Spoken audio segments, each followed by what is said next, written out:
Okay, we're live, and we got 30 seconds.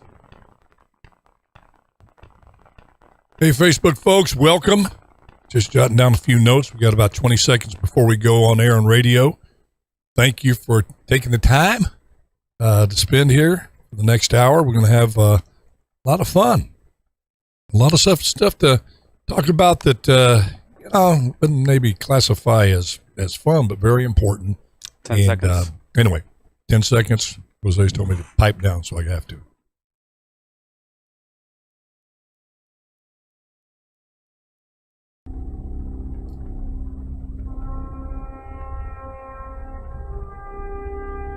From NFL quarterback to Hollywood to the mayor's office, and now behind the mic at KXEX, this is the Autry Show.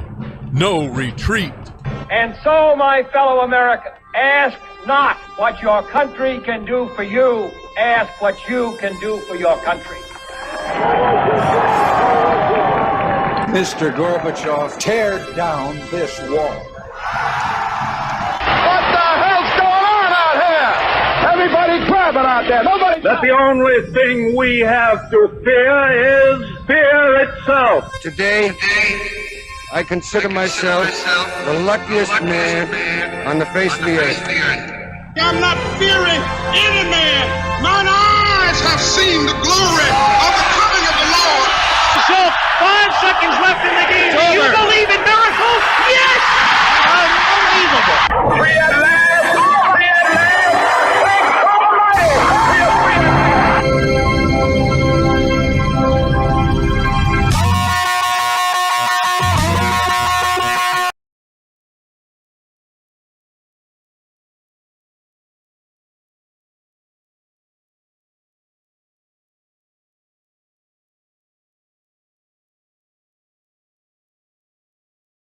KXEX. Call Alan now. 559-899-1550. And welcome to Alan Autry No Retreat. I'm Alan Autry, and I am so honored and humbled to have y'all with us today via whatever technological vehicle you're using, the old-fashioned radio, which I still love, whether Twitter, Facebook, YouTube, just so happy and honored to have you with us today.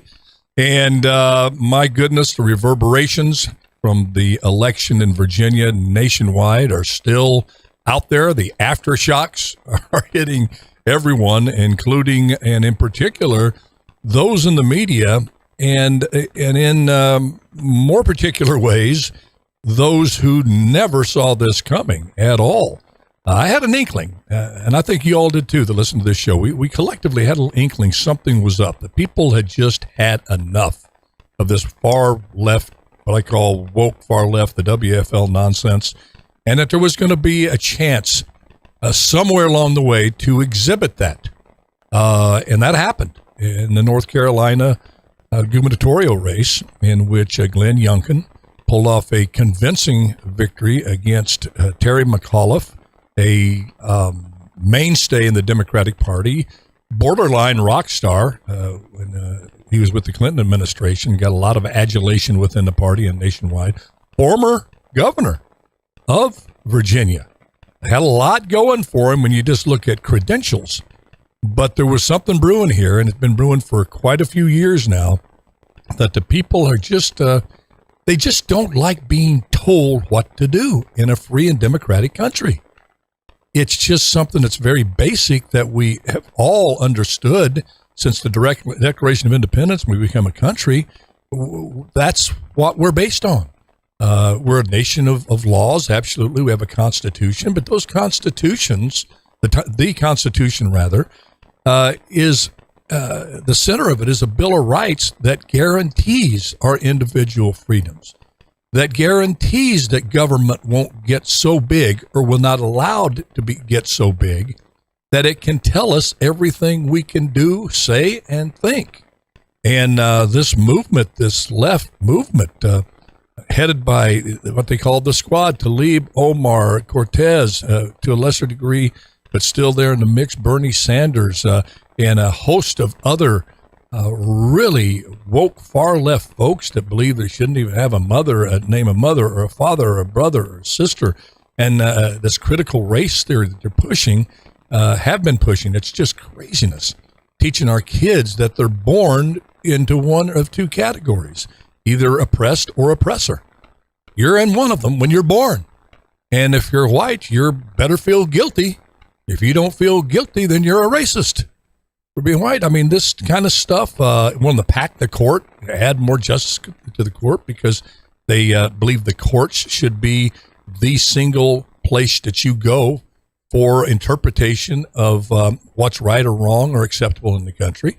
And that's why the founding fathers had separate branches, 3 separate but equal branches, judiciary, legislative, and executive branch, so that ambition could check ambition.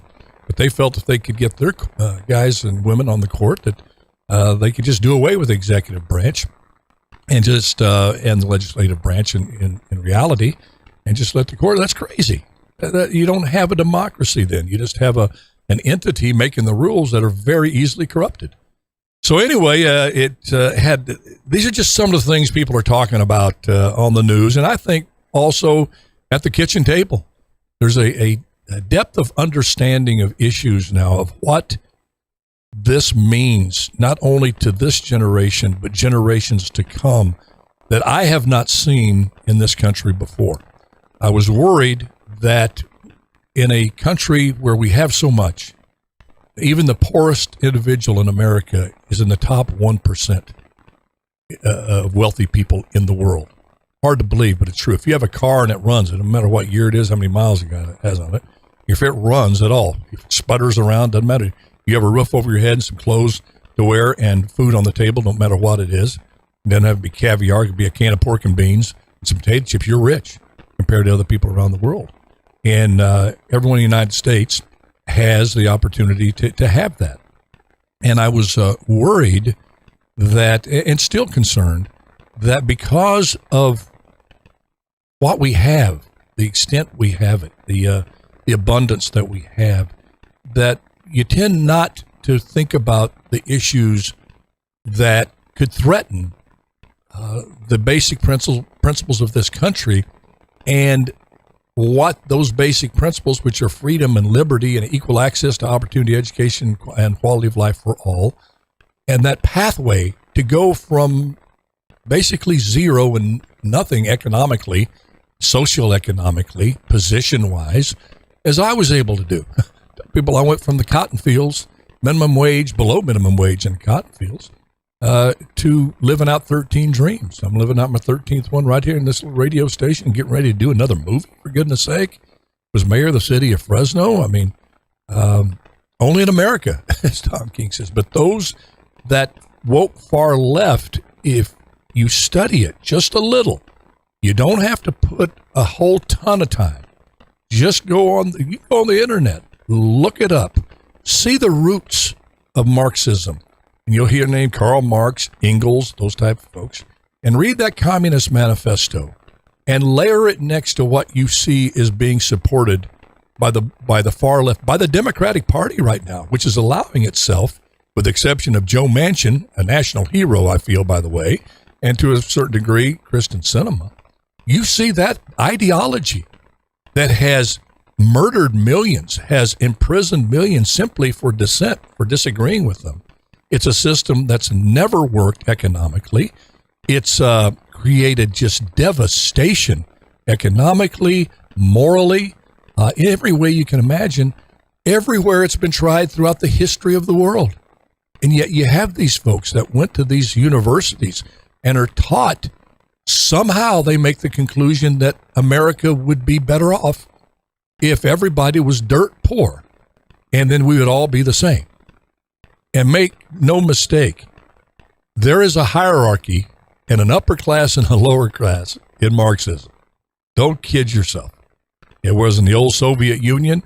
Most of the proletariat, the working class, they had potatoes and some meat, some stale bread at the end of the day there.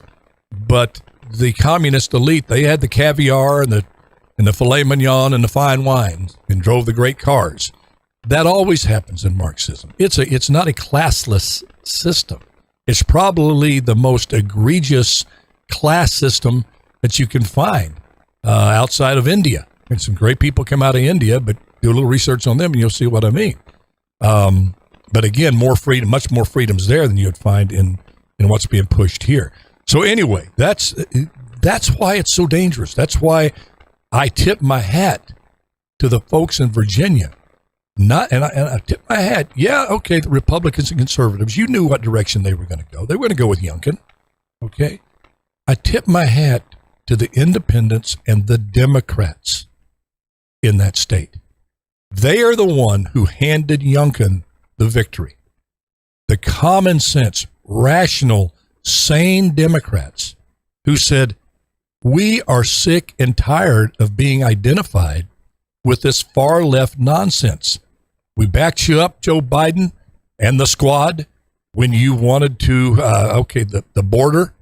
We don't believe that folks should be let in here, but okay, we are compassionate. We'll stay with you.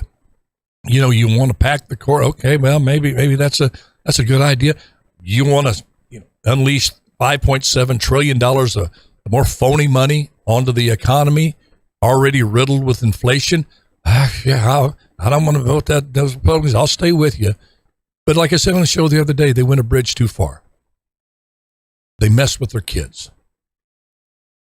And when you had Terry McAuliffe say, the government owns your kids, you don't have a say, parents.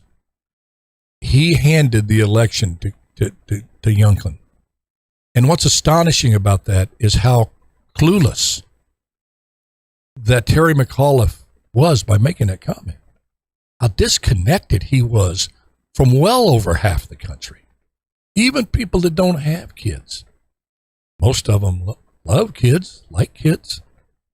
And during COVID, parents got a chance during that distance learning to see some of the stuff their kids were being taught, and they did not like it. Who in their right mind would? With a teacher telling little Joey, 6 years old, that he's got white privilege and he should go home and think about how guilty he should feel. And if he doesn't feel guilty enough, he's a bad boy. And then go on do a YouTube video saying, yeah, that's what I tell my kids. They have white privilege. And they need to own up to that white privilege at the age of 6. And they are an oppressor, even though they don't know. I mean, you could go on and on. Well, we saw this and heard this too many times. Then you dig a little deeper and you see that school board said, yes, we do have that type of materials in our curriculums. Then you go, well, maybe it's just isolated to a few school districts. Then you do just a little bit more research. And you find out it's all over the freaking country. That kind of harmful, destructive teaching, indoctrination that could hurt a child emotionally, mentally, for their entire life. You know, they study after study have come to the same conclusion that how a kid navigates their early lives from 3 to like 10 years old is critical in how they will shape their not only views of the world of themselves, but also their mental and emotional health. And it was just shocking. And the people of Loudoun County, they demanded that their voice be heard on this.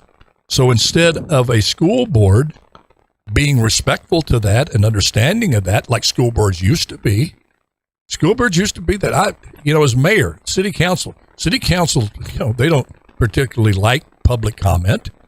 It's not, you have to sit back, shut your mic off, stop spouting at people, stop talking down to people, and you have to listen. That's why they limit it to 3 minutes. That's the tolerance between a councilman and and school board members. Not all school board members, but a lot of them. And they heard from the parents, and they heard very loudly their disapproval. And there was the one egregious incident where a young girl was raped in the bathroom by a boy who came in wearing a skirt, and they tried to hide it. They transferred the boy to another school where he proceeded to attack another young girl and tried to hide that. And not only that, wrote a letter to National School Board Association. NSBA saw the video of this man being pulled out of a meeting and being roughed up by the security. And that man was the father of that young girl who was raped. And they couldn't let that man sit there and just speak. Yeah, he was passionate. Yeah, you bet. His daughter was raped in the bathroom, and they tried to cover it up. And that's bad enough. But then you go write a letter to Merrick Garland saying, we just had a domestic terrorist come in here and threaten us. Well, enough was enough for that, for the people of Virginia, and they spoke. And I think I for one, I know I speak right now for a lot of you that are listening and here and watching right now. I thank God for the people of Virginia who turned out to vote, and I thank God for the Democrats who said, you know, we've had enough. This is not our party. This is not the party of anymore of John F. Kennedy. This is not the party of the compassionate party who believes in the rule of law, who loves our children, protects our children above all. And they took action, and any way you slice it, it was the Democrats who won it. So we got to call Laura Fisher on the line. Laura, how you doing? Laura, are you there? I'm here. Hey, how you doing, girl? I'm doing okay. I can't call you girl, right? You identify. Listen, you can call me girl. You can call me honey. I'm from the South. That's how we roll. I just wanted to make sure you weren't gender neutral. So I wouldn't. No, okay. I'm not gender neutral. Okay. I have another story about that one day. But yeah, I bet. No, I wanted to call in because I, as I told you, I lived in Atlanta for a long time, and I was privy to be friends with Andrew Young's niece. I don't know if Andrew Young was one of the closest friends and confidants of Dr. Martin Luther King Jr. Really good man. And really I got good to man. go to some family barbecues. And one time I went, this was in August of 93. It was the first time I ever heard the term white privilege. And I'm going to tell you what Andrew Young said, and this is what I have carried this through forever. So whenever I hear that term now, it makes me bristle in the way that people define it, because this is what he said. He said that when Dr. King and himself and John Lewis began seeing white faces lining up in front of buses to go march, when they saw white faces standing at the door of their office, they welcomed them with exuberance and excitement because they knew that those young white faces carried with them something they did not have, and that was white privilege. They would take their white privilege, they would use it to spread the message of their movement into places in the white community where black faces dare not go. And that the shock and horror of seeing white young people being beaten in the street alongside a black man would carry far more weight in changing the hearts and minds of white people than seeing 50 black men beaten in the street.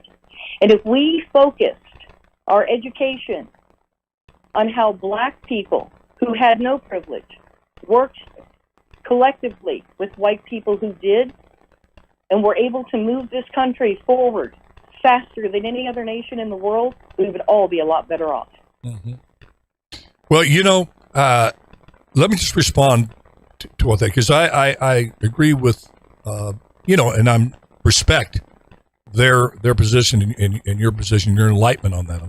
But here's the one, and I don't want to get too nuanced. I think it's really important, though, that, you said that there were white people that would not have reacted as much seeing 50 black people being beaten if it was 50 white people. And for me, because I was raised in the cotton fields from a little boy up. My first little play was a 5-year-old black boy. And I don't think I'm the only one that has that experience. That would, if I saw 50 black people being beat up by white people, that would affect me just as deeply as seeing 50 white people beaten. Yes, I understand what I understand. I understand. Alan, No, but we're a minority. No, but let me just finish here. As we have to understand, even during the Civil War, there was well over half the country was free. Oh, I know. You only had the 11 southern states, which was a lot, but there wasn't this freedom of equality for everyone was alive in America, just not totally in America. And there's always been white people, a lot of white people, because the fact of the matter is over 380,000 people, white people, died during the Civil War to free black people, and they didn't have somebody of color with a gun to their head saying, listen, white person, you need to free me. They did it because of the calling of their heart to die to free black people. So I think that was something that Andrew also brought up. He talked about how he felt that it was disingenuous that only a small portion of the Underground Railroad was talked about, and that what most kids learn is about Harriet Tubman, which is fine. She is completely entitled to everything every accolade she received for that. But there were literally hundreds of them, and like what he said, white people used the advantage that they had of being white to look right in the slave catchers' faces and lie, while they were hiding black slaves that had escaped in their root cellars. Right. Here's what I hope our country can get away from. And I know what you mean when you say this. I just hate broad swath statements concerning race. I make it a point within my own self and in my family and my kids to never say black people do this, white people do this, Asian people are like this, Hispanic people do this, as if it's in the abstract. We speak in the abstract about total races, and within those races are individuals. They're individual people with individual thoughts, values, principles.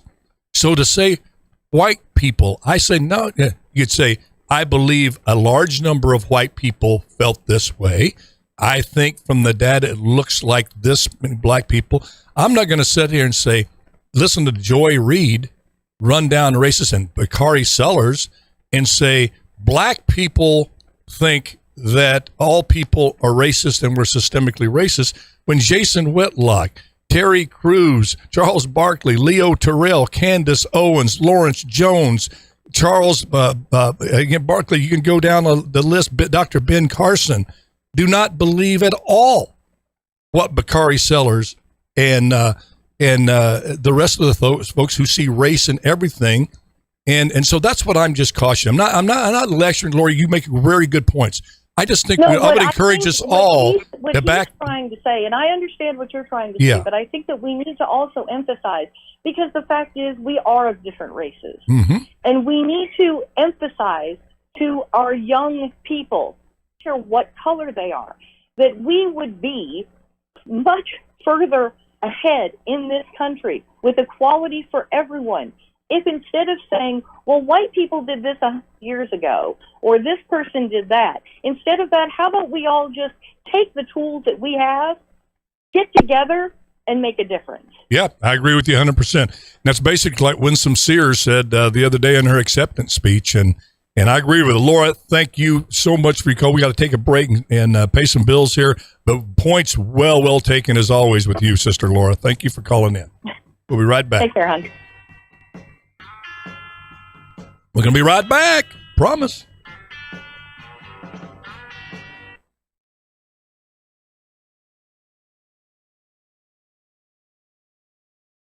Laura, thank you for calling in. And I get you. I'm just trying, and I'm not telling people what to say, how to say. I'm just talking out loud, sharing. That's what this show's all about.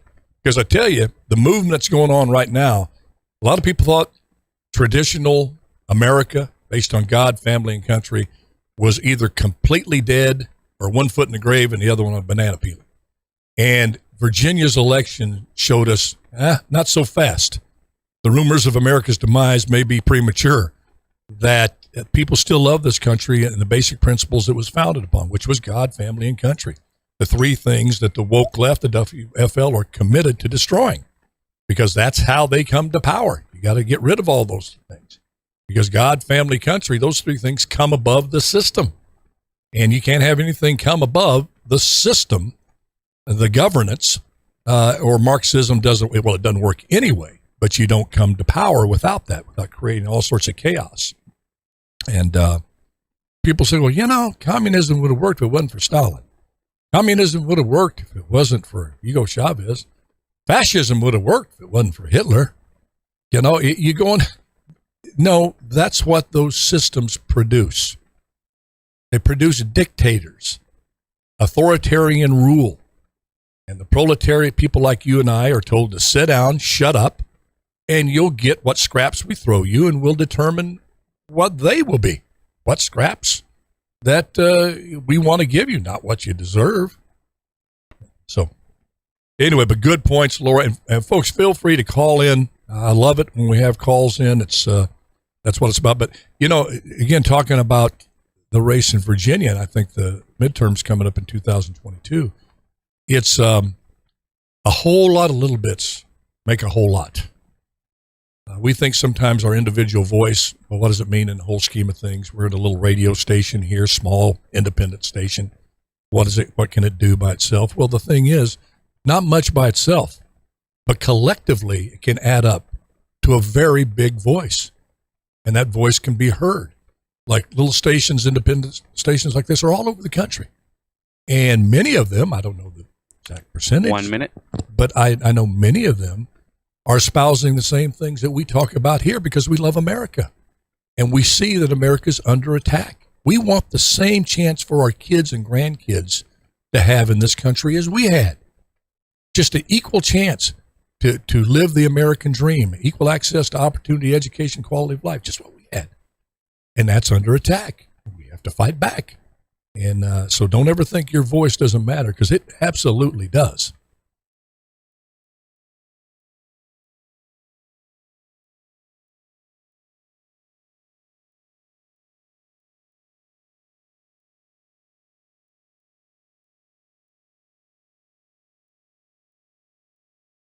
Ten seconds.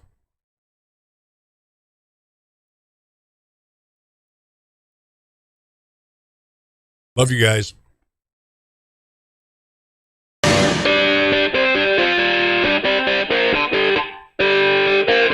You're listening to the Alan Autry Show on the best talk in town. Talk Radio 1550 KXEX. Call Alan now, 559-899-1550. Hey, and welcome to Alan Autry No Retreat. Welcome back to Alan Autry No Retreat. Boy, the first half hour just flew by. Just a few thoughts here, at least for now, wrapping up our discussion on the gubernatorial race in Virginia. The seismic occurrence that happened there, the reverberations are still out there, and they're going to continue all the way through November of next year. People are going to be processing this politically within their own minds. If you're just an average citizen like I am, and just thinking this through, what does this actually mean? I know one good thing, the things that we've been talking about, God, family, country, and this total opposition to this crazy, destructive thing called critical race theory, which now the far left, the WFL, is saying doesn't exist. Listen, it exists. When you look at the curriculums and they teach that you're part of one of two groups, an oppressor or an oppressed, and that if you're a certain race, you are born an oppressor or oppressed. And that's the centerpiece of critical race theory. Whether they call it that or not, that is critical race theory. So don't fall for this stuff that, well, that wasn't being taught in the Virginia schools. We have a graphic we'll show tomorrow where the school district actually admits that they have these elements being taught in their classrooms. And sadly, you dig a little deep in your district, you'll probably find that it's there, being taught there as well. But they're going to have to recalibrate now because, as I said back in the day, the cat's out of the bag. It's the Bible says what you do in private will be exposed to the world. And it's being exposed to what these folks have been doing to our kids for a long, long time. Okay. Hero. Hero to me means willing to do the right thing when it's really, really tough. That's one definition I have for a hero. To be able to do what's right, say what's right, follow through on that, even if it cost you a lot. In many cases today, politically, it can cost you your job. It can cost you your reputation with this cancel culture. It's hard to fight back against a Twitter mob unless you've got billions and millions like Trump and these other folks, and you can make your own platform. How many of us can make our own platform when we get wrongly accused of something or get labeled something despicable when we didn't do anything to deserve it, but they decide you're in the crosshairs and they're coming after you? I've had that happen to me. Probably have it happen again before I leave this earth. But a hero to me, one of the definitions is just what I said, being able to do what's right regardless of the circumstances. And also said before, very first show, I believe, here on the KXEX Talk Radio, I told you I was not going to pander to a particular ideology or political thought just to gain viewers. I have a built-in audience to some degree from Heat of the Night, some other stuff I've done. And I know the political beliefs of a lot of folks who followed that show. And here, personally, here, just in my life in general, I've made friends with folks on both sides of the aisle, but a lot of folks conservative. And as mayor, I had to make decisions what I felt was right with the city. And it cost me some friends, cost me some invitations to some parties and so on and so forth. But I'm not trying to sit here and John Wayne it. I'm just telling you the truth. There was a time in my life where I couldn't have taken that job. My friends would have meant more to me than some political office. And so I didn't run. And I advise others, if they do decide to run, can you say yes to your enemies and no to your friends if the best interest of your city or your state or your country is at stake? Can you do that? And I see people take a big gulp when I tell them that. Well, a guy, one of my heroes, at least for right now, I hope stays the course, is Joe Manchin, a Democrat. I'm an independent. I lean conservative. Some folks would say very conservative. That's okay. It's for you to make your judgments about me. I'm not going to. That's your business to me. But if it wasn't for Joe Manchin, I truly believe all of these bills would have already been passed. This woke agenda would have been already out the door and sprung upon our kids all over the country. A dangerous, despicable policies would have been unleashed on this country that, quite honestly, I don't know when, if ever, we would be able to crawl our way back, even if we decided it was the right thing to do. It would have dug a very, very, very deep hole. And it's still a possibility if we don't come to our senses. And Joe Manchin was one who stood up and said, look, I know I'm a Democrat. I feel I'm a good Democrat, but I can't sit here and support a bill that I don't even know what's in it. I can't sit here and support a bill that has all of this wasteful spending in it. I'll support the infrastructure bill over here. Why can't we pass it bipartisan, pass with 11 Republican senators voting for it? We can get going on the bridges, on the airports, on broadband for rural communities. A lot of good stuff in that infrastructure that we should have invested all along. I understand that. People in West Virginia get that I represent.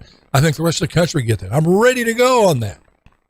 But the far left, who is wagging Pelosi and Schumer and most of the Democratic Party, said, no, you got to connect that $3.5 trillion social spending, which is going to put already an inflated economy into hyperinflation and create stagflation, where there's low unemployment and high prices, which is just a booger of a thing to try to solve. We don't want that. That happened in the 70s. And he stood his ground because in that, they have enough to get it out of the House, and they have enough to do the reconciliation process, which means they could go and do it without, just if they had their 50 senators. But Joe Manchin and Kristen Sinema's given in a little bit. We'll see where she finally ends up. But Joe Manchin stood tough, and he's a Democrat. And here's the thing right now that we just got to get past as a country. And Youngkin talked about it. Youngkin's like the darling, not only the Republican Party, but a lot of Democrats and independents. Because he talked about the things that matter. He said, and he told Trump, yeah, I'll take your endorsement, but Stay away. I got this one. Don't come to Virginia because it's not good. I'm going to do this. I can do it. And he also said, hey, Joe Biden's the duly elected president. January 6th, I didn't like what happened on that. Youngkin is espousing from the Republican point of view, I believe, is more in line with Joe Manchin, a conservative Democrat. To me, that's the future of the country. Youngkin, pro-life. Manchin, I don't believe he is. But on many other things, they agree upon on the things we need to get behind to move the country forward. I think people, a lot of Democrats would be for a pro-school choice type legislation. They're out there. And if we don't get out of this thing where if you're a Republican and you even just say something nice about a Democrat, like, hey, Joe, I like the way you part your hair. That's looking pretty cool. That Republican's going to get primaried. You're going to get primaried. Don't say anything. Remember, you can't say anything, much less meet with them to see if you can find some middle ground. Oh, God, forget that.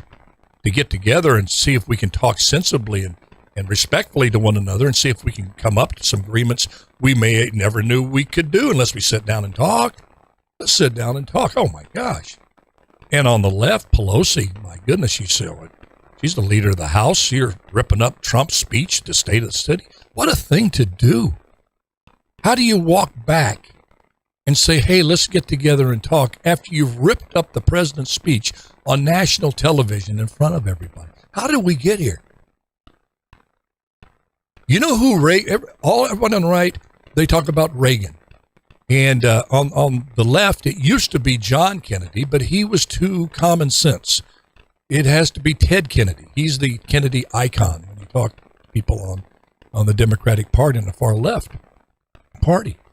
But I tell people, I said, do a little homework. Do you know who Ronald Reagan spent the most time with when he was in Washington, his 8 years?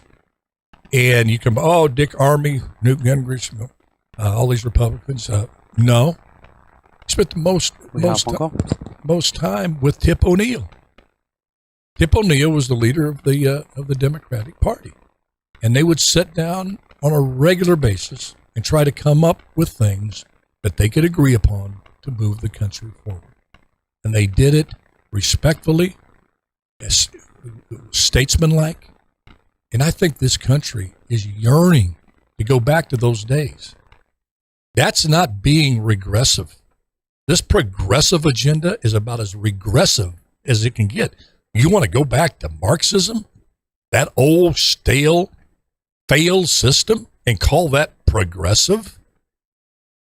You want to do all of these things, spend trillions and trillions of phony money, which has proven to fuel inflation, rather than giving tax cuts to people, then people keep their earned money in their own pocket and start businesses with and buy things and sell things with. You call that progressive? That is about as regressive as could be. That goes back to stuff tried in the 20s, the late 1800s, and beyond back there.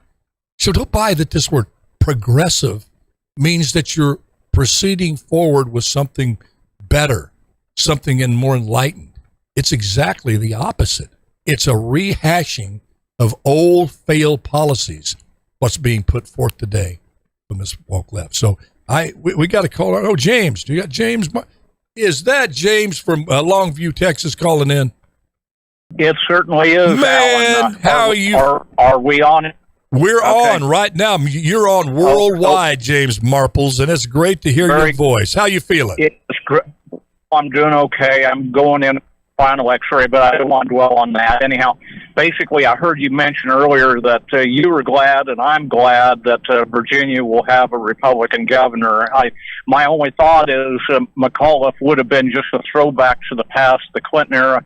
I spoke to him once. He once had a radio show, not like yours, but a call-in question. But anyhow, I just think it would have been a rehash of Clinton days, and I just want to get your opinion on that. We need somebody new, not him. Well, I think the people of Virginia who had a chance to listen to Glenn Youngkin for quite a few months, they liked what they heard. He was able to localize the issues to things that really matter, James, to Virginians. I guess they have a grocery tax there that's just through the roof. He's going to repeal that. He's going to lower taxes in general. He's going to bring a school choice measure before the legislature.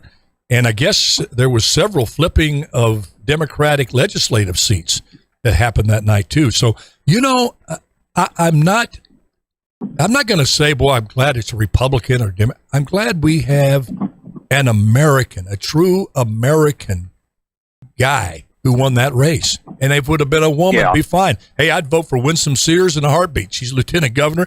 And in fact, she is about a heartbeat away from being governor.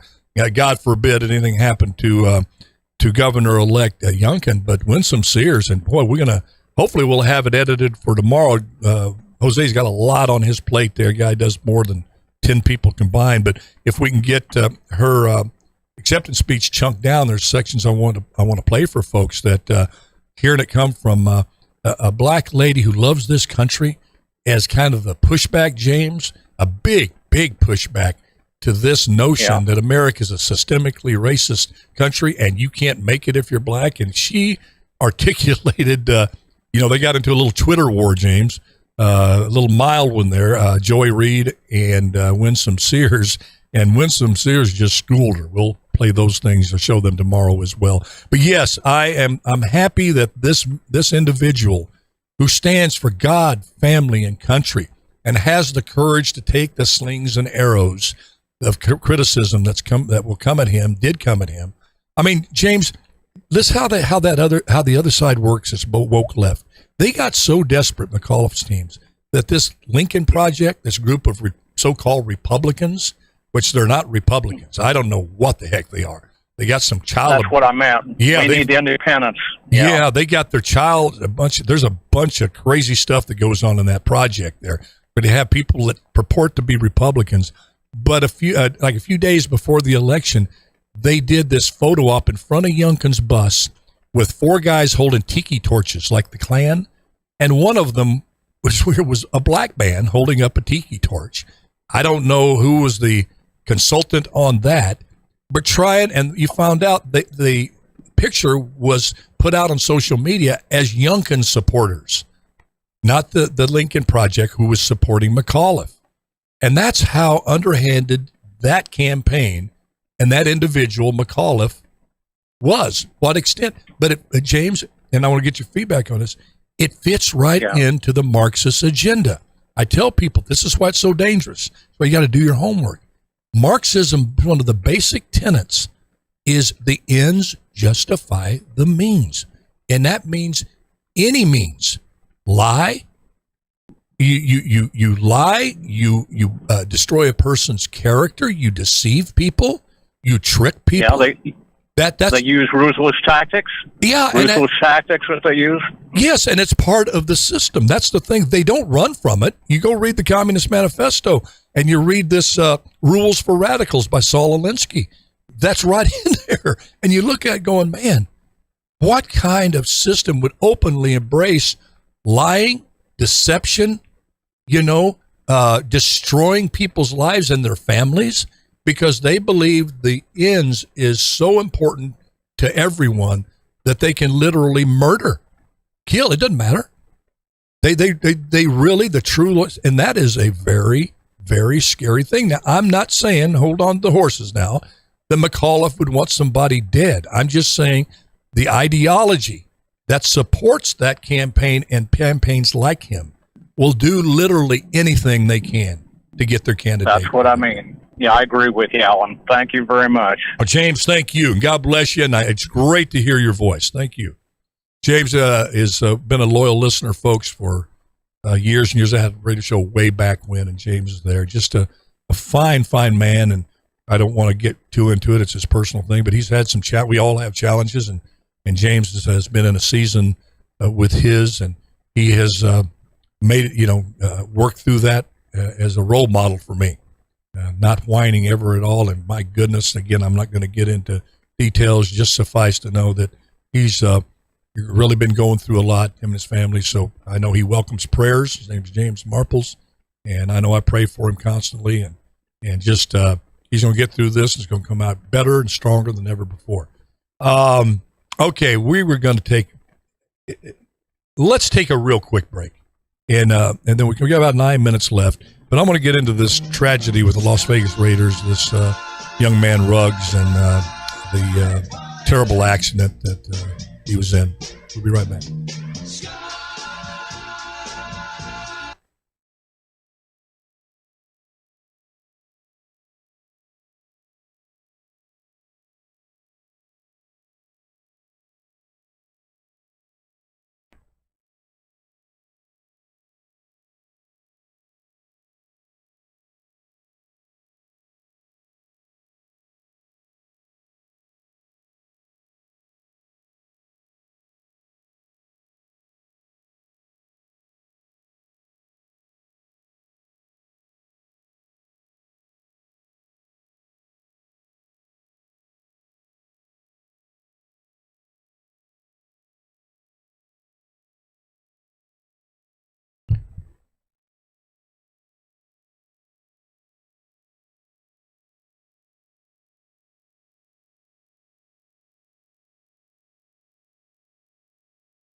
One minute. All right, we'll be back in 1 minute, folks.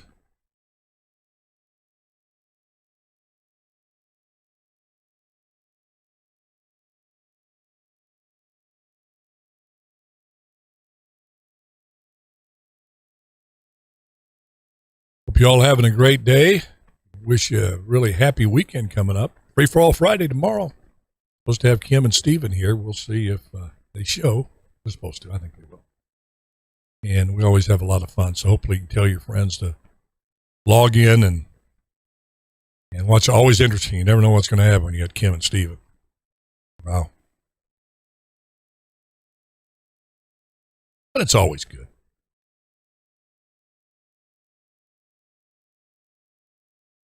Just a few more seconds. We'll be back on radio. 10 seconds.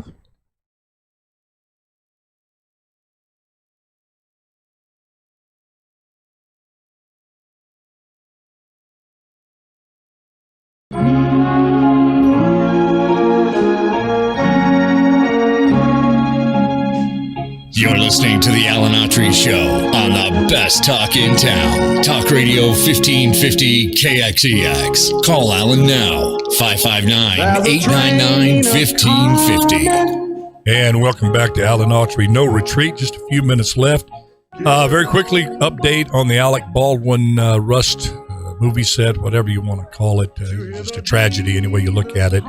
But it looks like now that the armorer, Mrs. Gutierrez, is saying that she has no idea how a live bullet got into the gun. So they're trying to lay her lawyers the grounds that it was sabotage. So we'll see how that unfolds. But again, my point on that, my main point is, and we talked about it on the show, and it's not being addressed out there. And any actor, anybody that's dealt with firearms on a movie set, I've dealt with in a bunch of movies and TV shows that had to do with gunplay and shooting guns. And first of all, they always come to you, the armorer or the prop master, and they open up the gun and show you that it's unloaded. If it's a cylinder thing, they show you all the 6 holes there, and you look at it, or they open it up, show you the chamber. There's nothing in there. Close it up and give it to you. And they either say cold gun or hot gun, if there's blanks in there. But you never, even in a rehearsal, have a crew person in the direction of where that gun's going to be pointed, even in a rehearsal. Apparently Baldwin was doing some quick draws there, and the lady who lost her life was the cinematographer. Hutchins was there, the director, right in line as he was practicing. Well, as an actor, Alec, and I'm not jumping on it, I don't want to prejudge, it just befuddles me. He would know not to point that gun when there's people there, regardless, cold gun or whatever. Those crew people should know. The cinematographer in particular, not to be there. So that's still really confusing to me as to how that came to be. Alex should have known better. He's been in the business for 30, 40 years, and certainly those the director and the cinematographer have been in business enough to know not to do that. Little time left here. Just a tragedy. I don't know if you heard about it. Las Vegas Raiders wide receiver Henry Ruggs III out of Oklahoma. I believe this is his rookie year.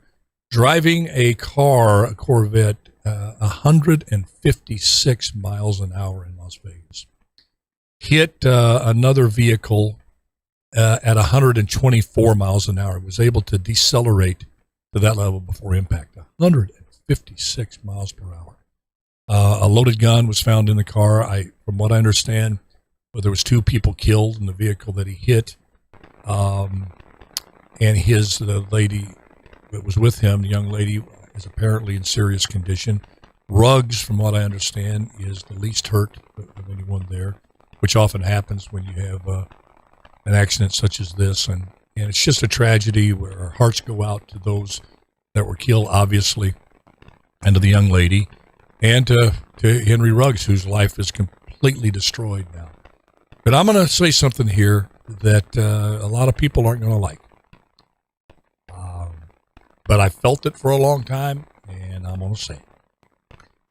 There is no way on God's good earth, no rational reason, no position that could be argued that the city of Las Vegas should have any professional sports team. This is a city who proudly says we're Sin City. What you do here stays here. Gambling is the centerpiece of their economy. They got bookies everywhere. Oh, they would never get a player to throw a game. Have you ever get real? They have legalized prostitution everywhere. And there's nothing much else to do in the Nevada desert but hang in Las Vegas. No hit or disrespect to Nevada. But when Bugsy Siegel came out there, they said, you're crazy. You're going to build a city in the middle of the desert. There's nothing there. Well, there's not. Just a lot of things to get in trouble. Oh, I go there to watch the shows. I go there no, you go there to gamble and do stuff that you don't want anybody else to watch you doing. All right? And you have these young kids that are instant millionaires.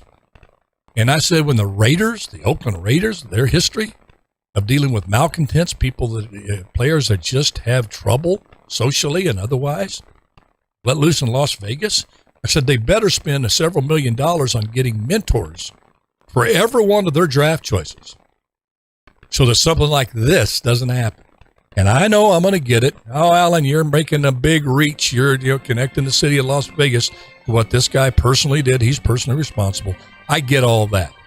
But I will sit down with anybody anywhere and debate my position I just took. Las Vegas should not be in sniffing distance of having any pro team in any sport. On that happy, cheery note, thank you for tuning in. God bless you. God bless America. Good Lord willing, creek don't rise, and I'm still here. We'll see you tomorrow. Bye-bye now. Who cares about All right, folks, I got to rush out. Got to go pick up my lovely bride, and we got to pick up our grandson from school. All right, love you. Thanks for tuning in. If you like the show, please spread the word and again, I just love you so much. Also, I'm going to have a little update on some projects that I've been up to here. Hopefully, God willing, we're going to have another movie in development. Well, it's in development, but it goes through stages. And one of these days, just for the heck of it, maybe I'm free for all Friday, I'll take you through every step of the development of a movie, from the concept, the initial concept, to the screenwriting process, to the financing of it, and how you cast it, and all that stuff. I think you might find it interesting. It's a great business. My son, I don't know if I told you, just wrapped on a film. It's going to be MGM's biggest film next year, coming out in September, called Dark Harvest. And he's one of the co-leads in it, and his first movie ever. And they casted him in a role. He's been working really hard in New York, 3 years. He spent acting there, but I can't give you any more details about the project. But he gave me the go-ahead that I could tell you all about it. So I'm really proud of him, not just for getting the part, but how hard he's worked to get to where he's at today. And he's so all those actors out there that toil, and you're just one audition away from breaking through. So just hang in there. And I want, before I leave too, I'm gonna probably do this tomorrow. No, not tomorrow. I'm gonna do it Monday. Making a note of it. I want to speak to our law enforcement community, and I'm gonna speak from my heart. Being mayor of the city of Fresno, I oversaw, the city departments. The buck stopped with me, and I got to know our police department, the folks in there that go out every day and put their lives on the line to protect us. And it's not been a pleasant last couple of years for our people in law enforcement. And I just want to speak to them directly, and I'm going to do that either Monday or Tuesday. So if you know someone in law enforcement, make sure that they, block off this time from 12 to 1 on Monday or Tuesday. And if not, just go to the archives at KXEX and click it on, because it's important to me that that they hear what I have to say. All right.